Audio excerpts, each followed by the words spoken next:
Hai, perkenalkan.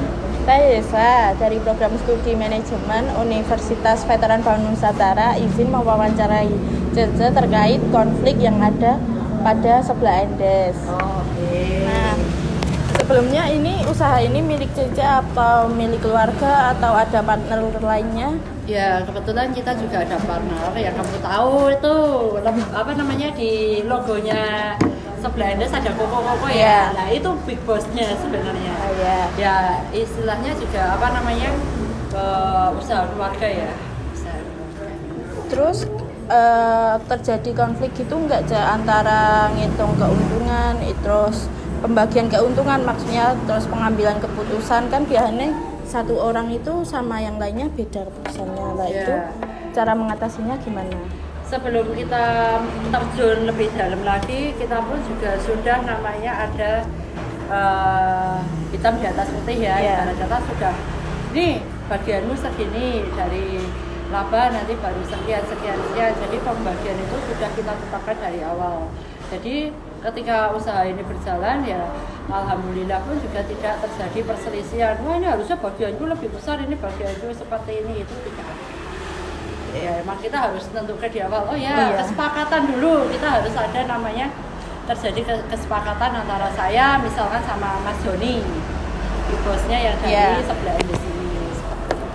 Berarti cuma berdua gitu ya? Apa ada lain? Ada, misalkan nih yang kamu tahu Cici itu handle yang ada di Alana, Sukaharjo, Paragon sama Endes Tepi Danau, yaitu saya pembagiannya dengan Kojoni sendiri. Dan misalkan yang kayak di Yosudarso ataupun yang di Mojosongo, kamu tahu Cik Reta kan? Iya. Nah itu Cik Reta, Kojoni sama Cik Reta. Terus berarti tidak ada persaingan gitu ya antara Cece sama Kojeni sama Cireta gitu? Tidak berarti ada.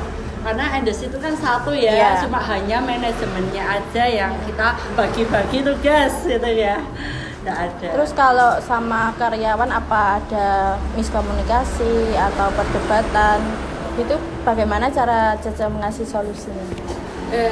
Kunci dari kesuksesan usaha itu emang paling utama itu ya komunikasi. Hal kecil aja bisa jadi besar karena apa? Komunikasi yang berbeda. Ibarat kata orang si A, si B nyampe ke si C itu udah berbeda sendiri ya. Caranya CC pun juga membangun komunikasi mereka itu dari nol. Terutama dari hal-hal kecil, apa namanya afirmasi. Dari situ terbentuklah pola pikir yang positif. Terus dan dalam komunikasi pun itu Cici lebih mengutamakan attitude ya. Ibarat kata permisi, tolong, maaf, terima kasih yang Cici tanamkan dari awal mereka mulai bekerja di sini. Jadi dari situ ya namanya perselisihan dalam komunikasi itu setidaknya meminimalisir dengan ada apa namanya komunikasi yang sehat ya, komunikasi yang sehat ya, latihan terus. Apalagi deh anak-anak muda sekarang ya kebanyakan kan meyel ya, nanti juga terbiasa lebih banyak ngomong sih daripada melakukan ya. Dari sini pun Cici selalu belajar kasih mereka untuk briefing, lebih banyak mendengarkan dan apa namanya lebih positif dalam menanggapi suatu masalah. Nah orang fokusnya terhadap masalah, tidak ada solusi juga percuma. Terus kalau dari pelanggan ya kan udah alhamdulillah udah rame gitu, mesti kan ada komplain. Terus bagaimana Cici cara mengatasi pelanggan yang komplain gitu? Apa dengan kasih diskon atau gimana? Ya misalkan ada pelanggan yang komplain, pasti kan kita tanya dulu komplainannya apa Kak? Soalnya bukannya yang gimana ya. Ada orang yang benar-benar komplain dengan sesuai kenyataan, ada juga orang tuh komplain hanya sekedar cari-cari, ada orang komplain tuh hanya sekedar memancing kita. Nah itu kita biasanya ini ada komplainan apa, kurang ini, terus delalah ya biasanya dia menyertakannya loh sih, ada buktinya, ada notanya, ini sebelahnya gini, kurang fillernya misalkan. Berarti kan kita menyadari namanya manusia kadang kan terjadi human error. Waduh, kita kadang membawa ini sampai tengah, membawa apa jangan lupa ya, kayak gitu ya. Itu apa namanya ya, kita menanggapi dengan positif. Misalkan kayak kemarin juga ada juga kita dapat komplainan Tapi dengan garis bawah tuh ternyata tuh tidak sesuai apa yang mereka sampaikan. Nih, saya dionek-onek ke dasar, admin goblok. Saya mintanya nggak pedes tapi tak dikasih pedes loh. Saya pun tidak langsung yang namanya menyalahkan karyawan saya dulu. Loh, kok ini terjadi seperti ini gimana? Ya untungnya mereka bisa mengkomunikasikan itu saya dengan baik. Ini loh sih buktinya, dia tuh pesennya pedas sedang sih, tapi dia kok komplainnya minta enggak pedas, padahal kesalahan bukan dari kami. Jadi ini kan kita ya, saya tidak berat kanan juga tidak berat B, ya ibarat kata ya saya tengah-tengah. Emang mereka salah ya saya pasti bantu. Kan kalau di sebelahnya Cece itu kan ada prasmanan. Nah, kan ada orang mesti yang komplain harganya lebih mahal. Bagaimana tanggapan Cece terhadap itu? Ya, setiap tempat itu kan pasti juga punya nilai yang sendiri-sendiri, kualitas yang sendiri-sendiri. Kalau saya pun tetap menjelaskan ke mereka bahwa yang kualitas yang kita pakai itu ya emang lebih bagus ibaratnya. Tapi juga ada yang beberapa item itu yang jauh lebih murah daripada tempat lain. Karena kita beda distributor kan ya pasti beda harga ya.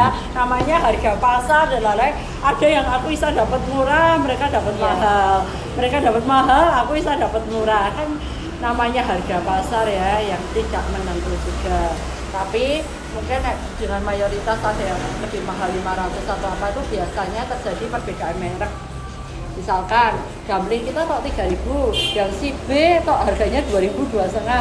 Tapi kan beda merek. Ada yang pakai Mitraku mungkin, atau ada yang pakai CDA, dan apa namanya dari distributornya pun kasih harga ke kita sama ke orang lain pun juga berbeda. Itu mungkin salah satu faktor yang membuat harga kita mungkin lebih mahal.